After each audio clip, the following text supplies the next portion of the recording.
Hello and welcome to Mind Shifters Radio. I'm Tim Hayes. I'm your host for the first hour. And today is a Monday, April 5th, 2021. And we're grateful, as always, to everyone who's joining us here today, whether you're listening live or through the archives, as we spend another couple of hours teaching and supporting people in using some of the most powerful, effective, efficient, and accessible tools I've ever discovered. And these tools are gratefully available absolutely free at whyagain.org. If you go to that website and click on the red and white bullseye, or the link in the upper left-hand corner of most pages that says Start Here, it will take you to a page where you can download and read Chapter 24 of Dr. Michael Rice's book titled, Why Is This Happening to Me Again? That chapter of that book contains a narrative description of the primary tool in this work. That tool is called the Reality Management Worksheet, sometimes called the Reality Management Wake-Up Sheet. And that's a tool I've been using for over 16 years to improve the quality of my life and relationships and to turn any negative emotion into part of the infallible guidance system that each of us is gifted at birth. You can also download the actual worksheet process itself. You can download a whole host of audio files of shows just like this one, where people have been stepped through that worksheet process or asked clarifying questions about it. You can also go to your app store and type in the 3 words Heartland Aramaic Forgiveness and get access to a completely free and private app that contains that worksheet process, an abbreviated version of that process, and a copy of the Dragon Klingon game, which is a wonderful way to introduce these tools to even younger audiences. And we hope people do that soon and often, and then give us a call at 563-999-3581. And let us know what would be of most support to you. If you call that number and press 1, it'll put a little question mark by your phone number, and I'll announce you by your area code, and we can have a discussion. And we appreciate when people do that. It makes it easier for us to live into our intention to be of service with this work. We've also agreed in this year to work through the Course in Miracles workbook lessons. And today is the 95th day of the year, and the lesson for today is, I am one self, capital S, self, united with my Creator. And as anybody who's reading along with this knows, these commentaries get longer and longer as we move into the year. The commentary today says, today's idea accurately describes you as the Creator created you. You are one within yourself and one with him or her, your Creator. Yours is the unity of all creation. Your perfect unity makes change and in you impossible. So the way you were created, as your Creator created you, is changeless. The external package, Michael Rice calls it the plastic energy that you see as your body, these things will always be changing, and yet your essence is unchanged, unchangeable forever. You do not accept this, and you fail to realize it, that it must be so, only because you believe that you have changed yourself already. You see yourself as a ridiculous parody on God's work. Weak, vicious, ugly, and sinful, miserable and beset with pain. Such is your version of yourself, a self divided into many warring parts separate from God, and tenuously held together by its erratic and capricious maker to which you pray. It does not hear your prayers, for it is deaf. It does not see the oneness in you, for it is blind. It does not understand you are the son of creation, for it's senseless and it understands nothing. That's what your self is. Your version of yourself understands nothing and is senseless. We will attempt today to be aware only of what can hear and see and what does make perfect sense. We will again direct our exercises toward reaching your awareness of your one true self, which is united with its creator. In patience and in hope, we try again today. The use of the first 5 minutes of every waking hour for practicing the idea for the day has special advantages at the stage of learning in which you are present. It is difficult at this point not to allow your mind to wander if it undertakes extended practice. We have surely realized this by now. You have seen the extent of your lack of mental discipline and your need for mind training. It's necessary that you be aware of this, for it is indeed a hindrance to your advance. Frequent but shorter practice periods have other advantages for you at this time. In addition to recognizing your difficulties with sustained attention, you must also have noticed that, unless you are reminded of your purpose frequently, you tend to forget about it for long periods of time. You often fail to remember the short applications of the idea for today, and you have not yet formed the habit of using the idea as an automatic response to temptation. Structure, then, is necessary for you at this time. Planned to include frequent reminders of your goal and regular attempts to reach it. Regularity in terms of time is not the ideal requirement for the most beneficial form of practice in salvation. It is advantageous, however, for those whose motivation is inconsistent and who remain heavily defended against learning. That would be most of us. We will therefore keep to the 5 minutes an hour practice periods for a while and urge you to omit as few as possible. Using the first 5 minutes of the hour will be particularly helpful since it imposes firmer structure. Do not, however, use your lapses from this schedule as an excuse not to return to it again as soon as you can. There may well be a temptation to regard the day as lost because you've already failed to do what is required. This should, however, merely be recognized as what it is, a refusal to let your mistake be corrected, and an unwillingness to try again. The Holy Spirit is not delayed in His teaching by your mistakes. He can be held back only by your unwillingness to let them go.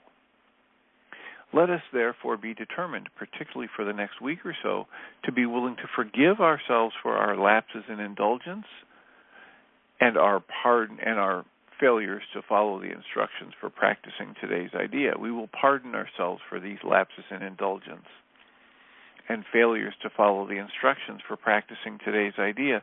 This tolerance for weakness will enable us to overlook it rather than give it power to delay our learning. If we give it power to do this, we're regarding it as strength, and we are therefore confusing strength and weakness.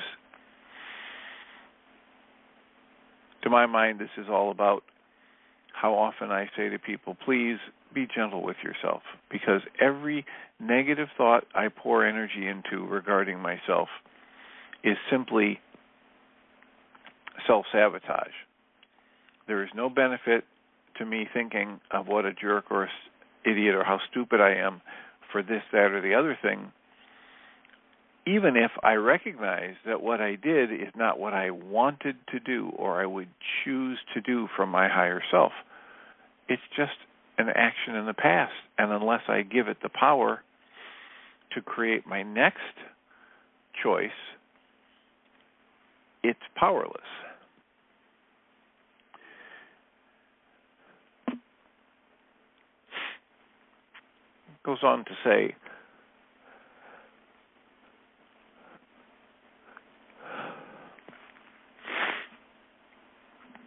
when you fail to comply with the requirements of this course, you have merely made a mistake. This calls for correction and nothing else. And by the nothing else here, I would throw in, it does not call for self-berating or self-loathing thoughts. It is simply a mistake. It calls for correction and nothing else. To allow a mistake to continue is to make additional mistakes based on the first and then reinforcing it. It is this process that must be laid aside, for it is but another way in which you would defend illusions against the truth. Let all these errors go by recognizing them for what they are. Begin the practice periods today with this assurance. I am one self united with my Creator, at one with every aspect of creation, and limitless in power and peace. Then close your eyes and tell yourself again slowly and thoughtfully, attempting to allow the meaning of the words to sink in. I am one self. Repeat this several times, and then attempt to feel the meaning that these words convey. You are one self, united and secure in light and joy and peace. You are one self, in perfect harmony with all there is and all there will be. Do not forget today, we need your help, your little part in bringing happiness to all the world. And heaven looks to you in confidence that you will try today. Your own acknowledgement, you are one self, united with the Father, is a call to all the world to be at one with you. To everyone you meet today, be sure to give the promise of today's idea and tell him or her this. You are one self with me, united with our Creator in this self. I honor you because of what I am and what our Creator is and the love that is both of us as one. So that's the lesson from the Course in Miracles workbook, abridged so that we could get through it in somewhat of a timely fashion. And here is the lesson from Pam Grout's book, A Course in Miracles Experiment for today.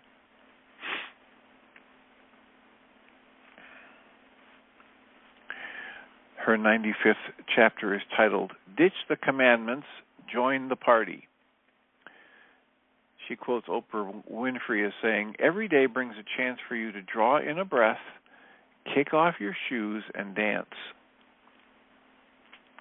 Pam writes, more than 15 million people in more than 180 countries Zumba every week. Why? Because it's fun and it's easy. The ultimate goal of any Zumba class is to feel what creator Beto Perez calls the FEJ, freeing, electrifying joy. That's what happens when you dance uninhibited to hip-hop, samba, salsa, merengue, and mambo. You may be wondering what Zumba has to do with Lesson 95. I am one self, united with my Creator. Zumba went from an obscure dance class in Cali, Colombia, to worldwide phenomenon for one simple reason. A marketing genius transformed it from have to, I've got to exercise, into I cannot wait to. Perez insisted it had to be something his mother could do, in other words, simple, and it had to be enjoyable enough to reap true behavioral change. Unlike Zumba, God has a major PR problem. It's the last place most people would turn to find freeing and electrifying joy. Church, crucifixes, penance, who needs it? So I propose a new way of looking at God. Not only have I updated its name, but I tell anybody who will listen that the real God, not the God invented by man, the God fabricated for the sake of control, but the real God is the coolest, the most fun, the most direct path to FEJ I've ever found. Freeing, electrifying joy I've ever found. Or to quote Beto once again, magic happens when your inhibitions go out the window, or when your old school beliefs go out the window. And if you happen to get lost, just shake your booty. 5 minutes a day, every hour. So that's our lesson from the workbook and our conversation, or our reading from the Course in Miracles Experiment by Pam Grout. And we have 43 minutes left for conversation. How can we support you? 563-999-3581 and press 1.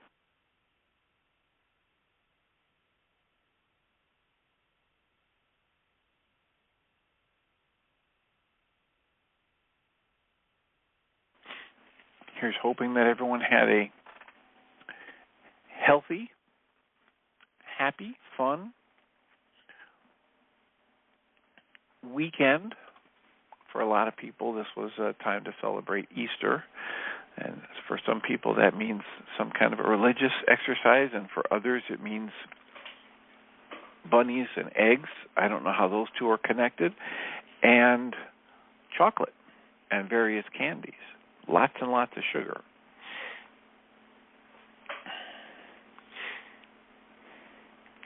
Although I do remember doing some research a few years ago about the connection and the idea about hiding eggs and finding them and creating it. It has all kinds of interesting connections in history.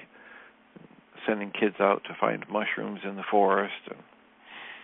So, however you spent your weekend, we'd be happy to hear about it and or support you in any way to apply these tools in your life or clarify what or how these tools are. I had very few connections with the past this past weekend, but I was also strongly reminded of all of the ways that so many of us are trained to think that we're different from anybody else. We're either better than or worse than anybody else. And I would just call us all to remember that every time you have a thought about how you're better than or worse than another person, that there's the opportunity in that moment to do what Michael Rice would call practice the ancient Aramaic tool of forgiveness, and to dismantle the false belief, because as the lesson for today from the Course in Miracles points out, we cannot be separated from our Creator and everything that our Creator has created. We are in this together. And we all have our own little individual strengths and weaknesses at some level of scale, and yet we are all far more similar than dissimilar in any possible way.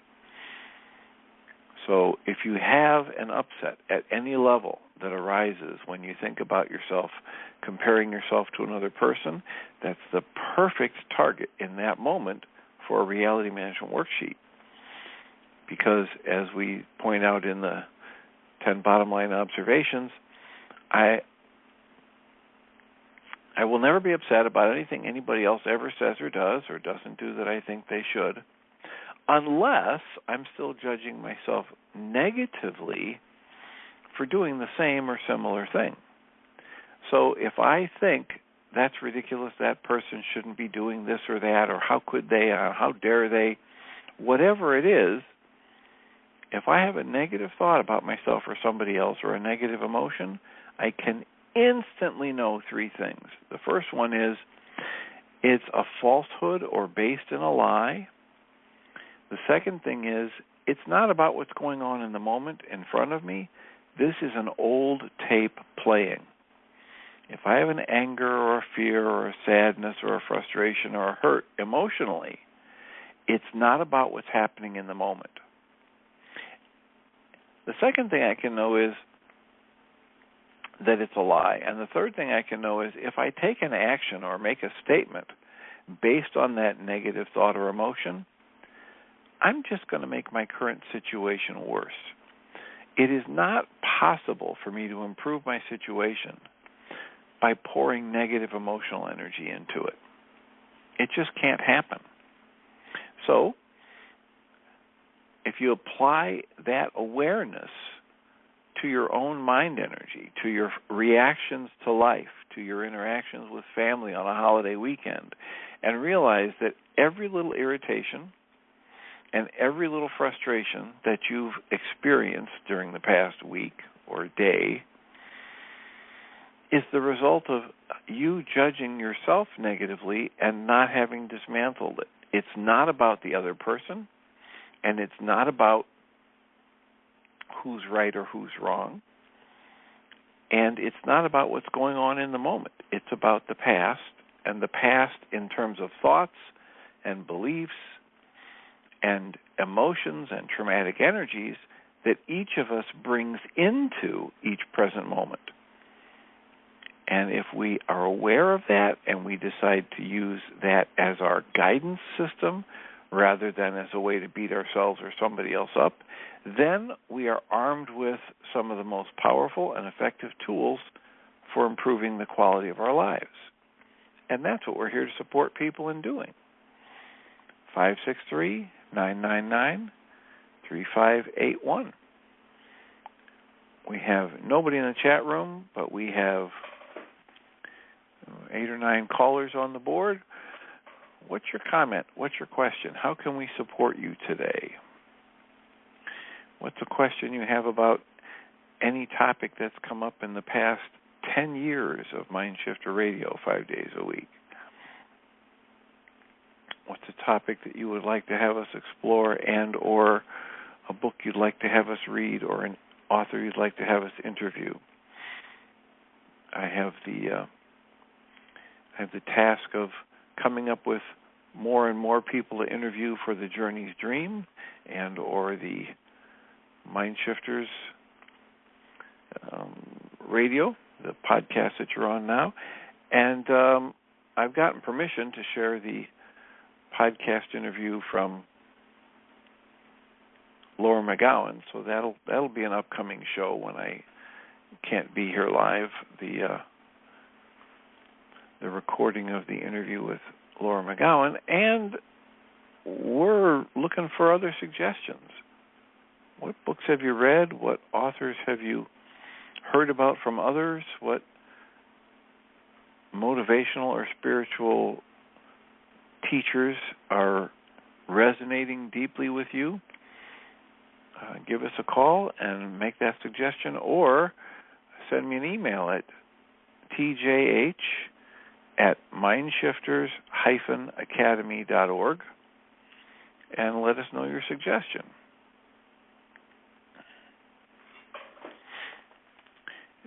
Area code 813, you're in the air. Who do we have? He's hiding from someone. That's what it is.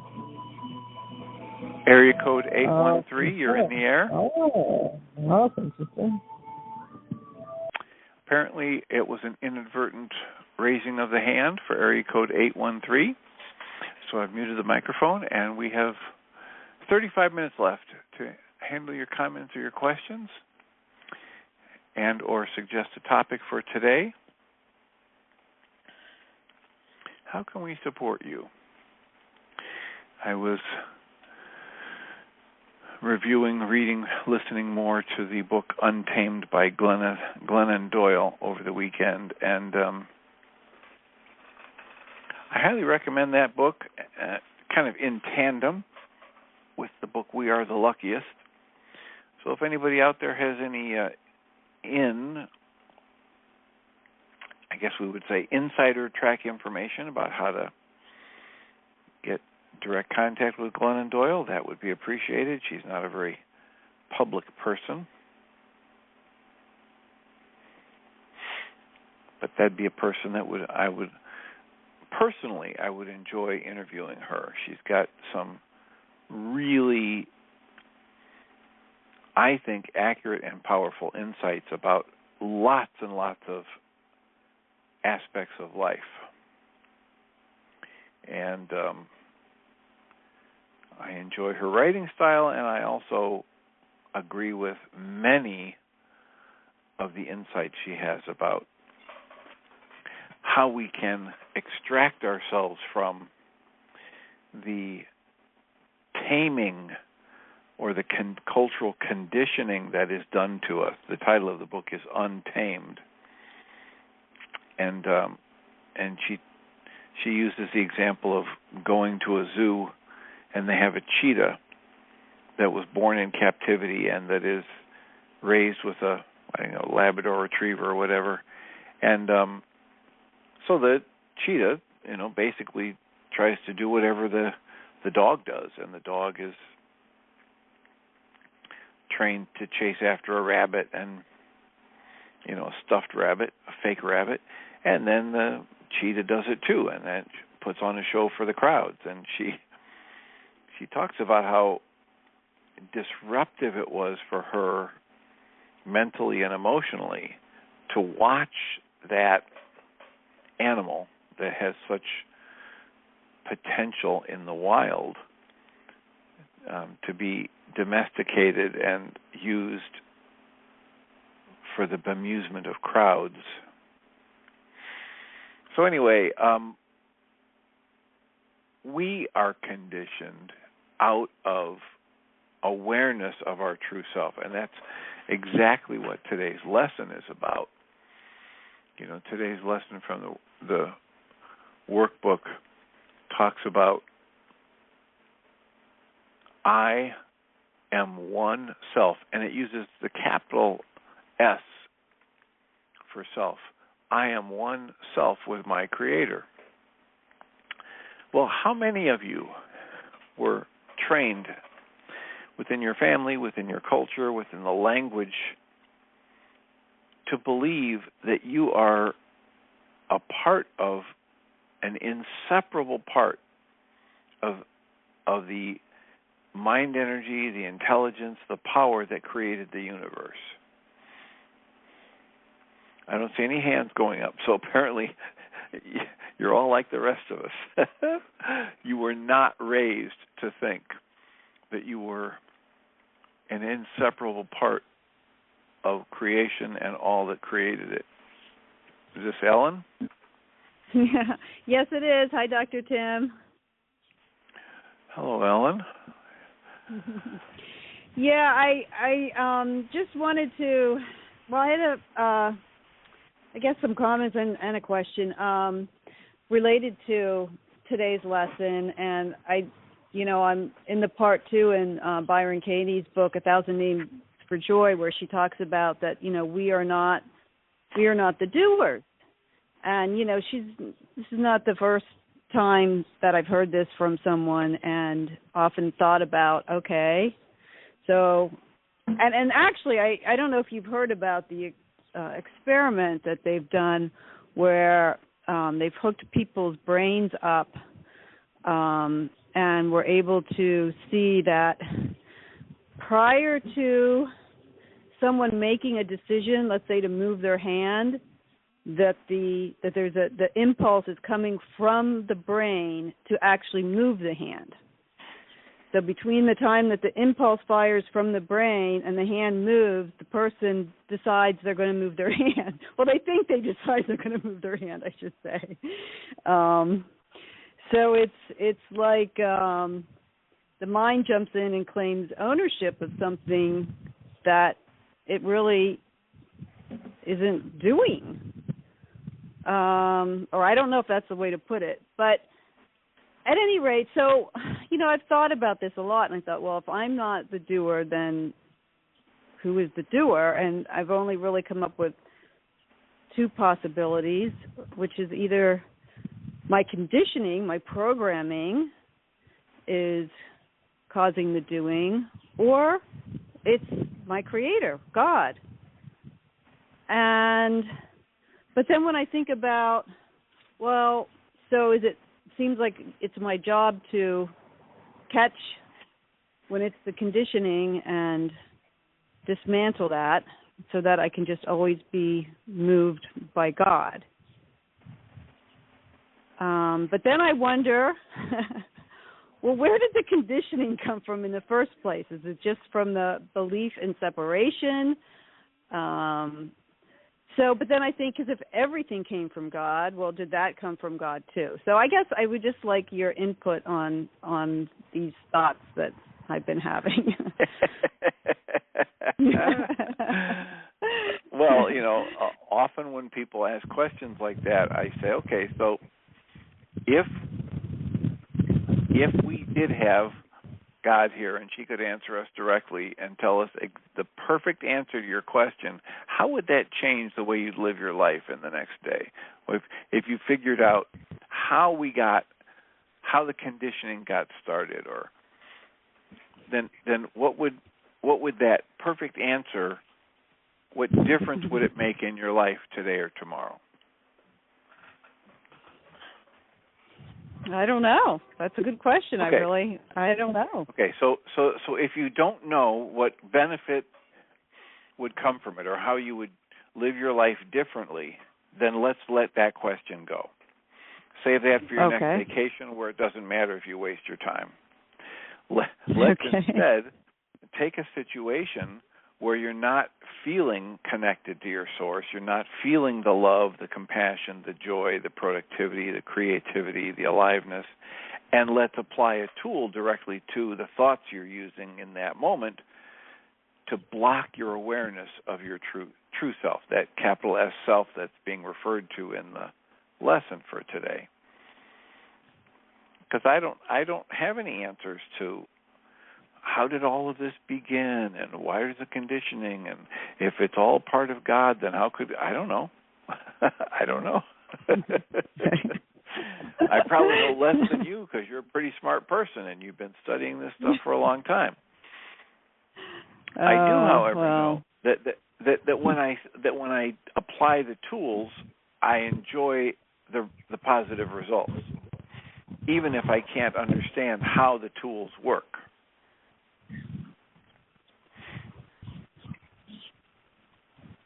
So I don't have any good answers to that question. How did this all get started? How did the conditioning get started? Who's doing it? Is it God doing it to us, etc.? I could direct you to a book like The Impersonal Self by Joseph S. Benner. Ooh, I have that.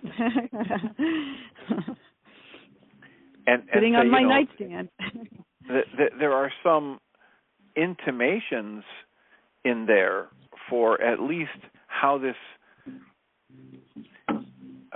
distracts us from allowing ourselves to be lived, rather than questions like that are a distraction rather than the connection to what is, than allowing ourselves.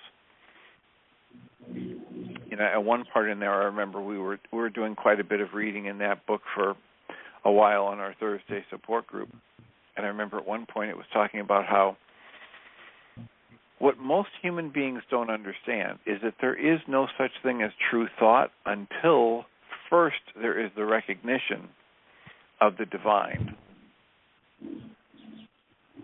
So we think that we're going to be thinking and we're going to come up with answers, and but the truth is, until we have first the recognition that we are being lived, that it's not us doing the living, doing the thinking, until that happens, there's no real thought. There's no true thought.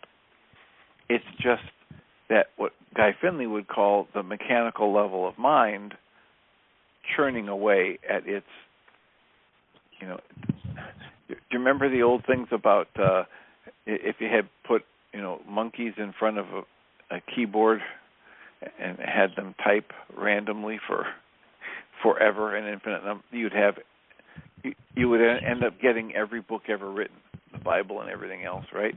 But it wouldn't have any meaning because it's just this random compilation of letters to the monkeys. But they'd eventually get it, right? If everything is random. But if we think we're the ones doing the thinking and that our conclusions are so valuable, then we block ourselves from allowing ourselves to be taught by what Joseph S. Benner is talking about in that whole book, which is the divine, that higher level of consciousness and awareness and intelligence. So what you're saying is that me thinking about these things is really a distraction. Yes. From that. Okay. Thank you for that insight. That's valuable. Yeah, and that's what we do. We come up with an endless number of distractions from just doing our work. Just either, and what's my work? Well, at one level, my work is to just enjoy life, just to be a part of creation that understands its part creator and created. Right? I'm not the creator in the ultimate sense, and yet I've been gifted with this ability to generate mind energy or direct the mind energy, and so that contains a creative capacity. And then I can sit back and enjoy that, and I can revel in the miracle of life that's expressing in, through, as, and around me. Mm-hmm. But if I get myself all wrought up thinking about, what's the real reason this is happening and what are the true answers to these questions, I'm creating, as you just said, either the distraction to or the actual blockage from the lived experience. Mm. And that's a big part of what, I was hearing in the lesson for today is that, it says at one point, you see yourself as, now it says, there's a ridiculous parody on God's creation, but you see yourself as weak, vicious, ugly, and sinful, miserable, and beset with pain. So this is your vision of yourself. It's a self that's divided into many warring parts. But it's a self that's separate from your creator. But that sense of yourself has no understanding, no true understanding. It does not see that you're connected to all of creation and that created you. It does not understand that you are an offspring of the Creator, and it does not understand because it is senseless and understands nothing. Well, the part of your mind that's asking, well, where did this all begin, is the part that thinks it knows. And if you go back to I wouldn't say that. I wouldn't be questioning if. Well, all right, then say it this know. way. It's the part of you that thinks it can know. Right. Yeah. And there is no part of you at that level in that conscious, logical, rational, intellectual mind that can know. It can't know.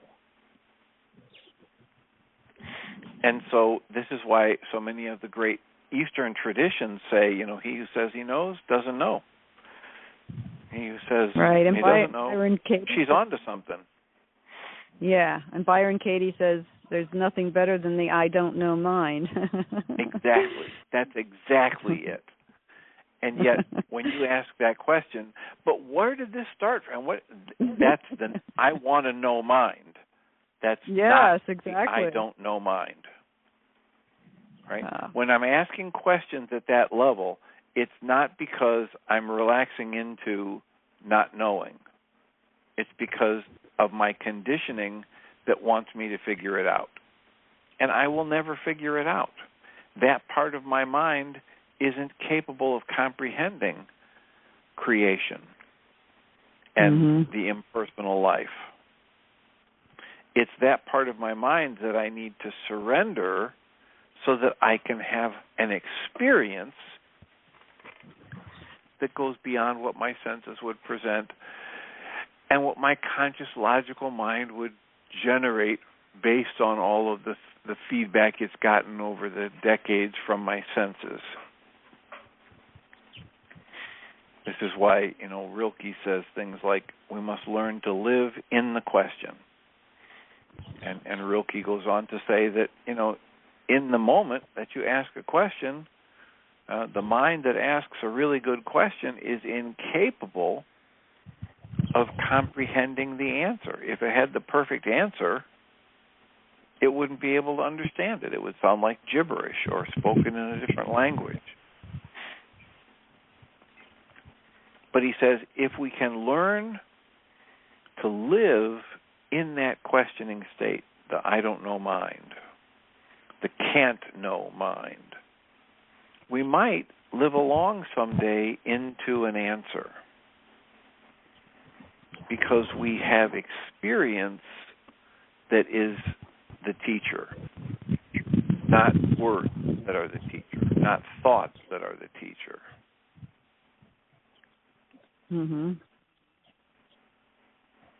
Does that make sense? Yeah, that makes sense. And I've had the experience of seeing myself, I guess I'm just going to put it as I am, as completely whole and complete. And it was the most freeing experience I've ever had, and it put me into a state of total joy. And then I seemed to gradually lose it over time.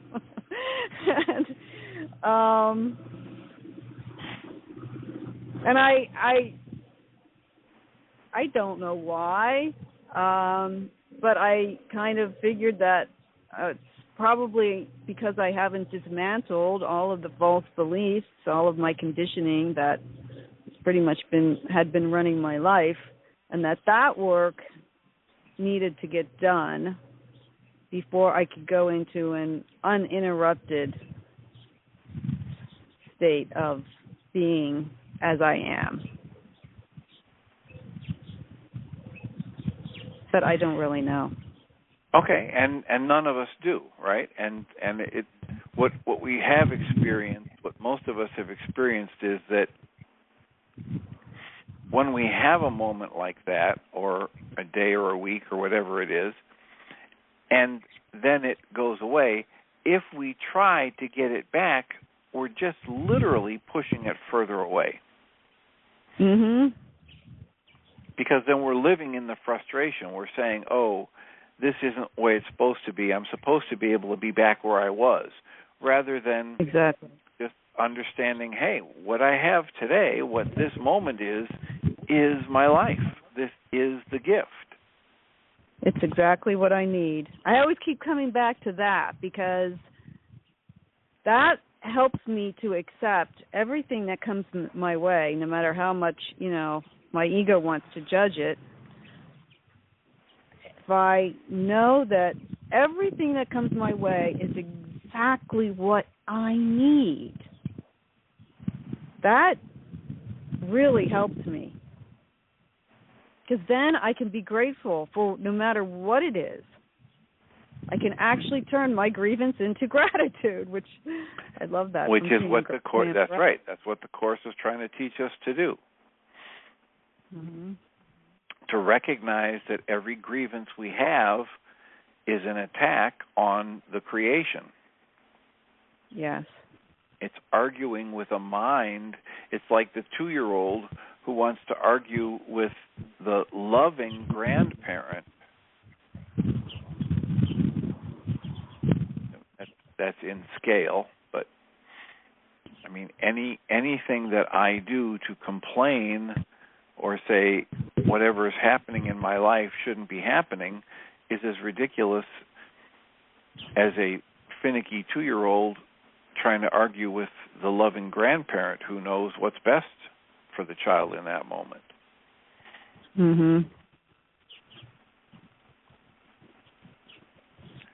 And I don't have any, I don't have any pretense that says I will always figure out why it was good for this or that to happen, because that, again, would be my conscious logical mind trying to comprehend things that are way beyond its capacity.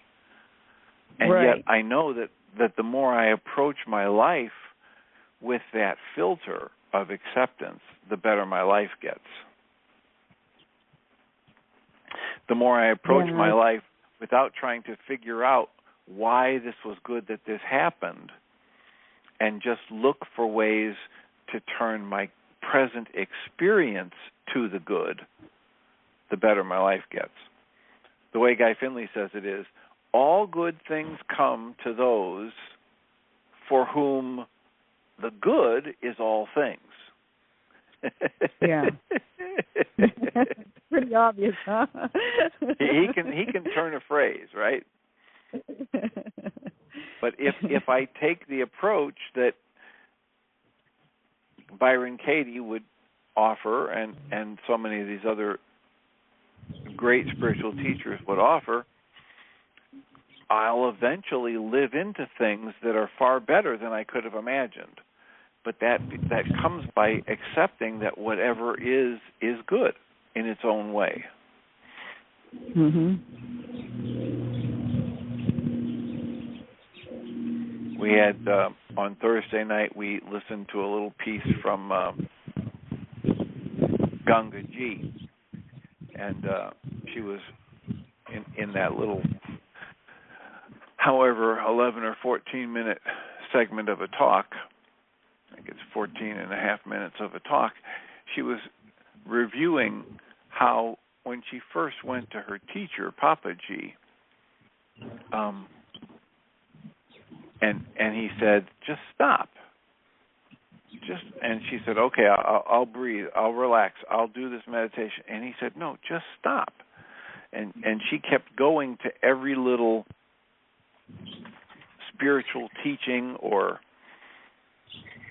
posture or pose or mental trick that she'd been given, and he would say at each one, no, just stop, just be. And she had no comprehension of what that would be like. And yet, it is the teaching. It is the only way to get what we say we want eventually. Right. Which is a level of experience and understanding that surpasses what our language and our conscious logical mind can offer.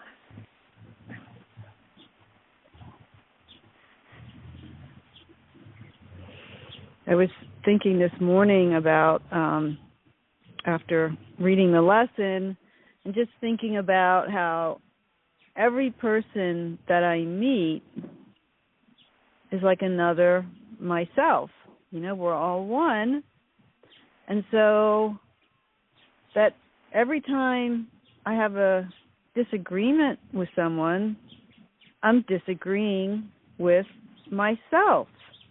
And how ridiculous that is when you really look at it, which is why I totally understand. This was another thing I just read in a prior chapter in Byron Katie's book about always joining with your adversary. No matter what they say or what they think about you, she always finds a way to join. And which, you know, on one level you think, oh, well, that's ridiculous. If someone is accusing you of something that you know you haven't done, why would you agree with them? But then when I was looking at it this morning from the standpoint, well, that's just another me out there. Like, to disagree, not to join, is to keep the separation going, the lie that we're separate going. That's right. And there's a line from Scripture that's been quoted in various ways. Don't oppose what opposes you. You know, resist not evil. And Guy Finley talks about it as do not oppose what opposes you. Because you're, you know, in the resistance, you're pushing back against that which, so you're offering resistance to resistance, and what you're getting is the same, more and more of the same. It's more evidence of the separation. Right, because it's a part of you that you haven't really recognized within yourself yet or accepted within yourself. So you're just continuing to push it away by not joining with them. And I think it was Jesus that said, resist not evil. It was another, agree with thine adversary. I think that's from, I'm not a Bible reader, but I don't know if that was him or it was somewhere in the Bible, agree with thine adversary. And I never really understood what that meant, but it's becoming more understandable to me because it just seems so ridiculous to be having a disagreement with yourself, but yet that's what we're always doing without recognizing it. Well, and it feeds the belief in the separation. Exactly.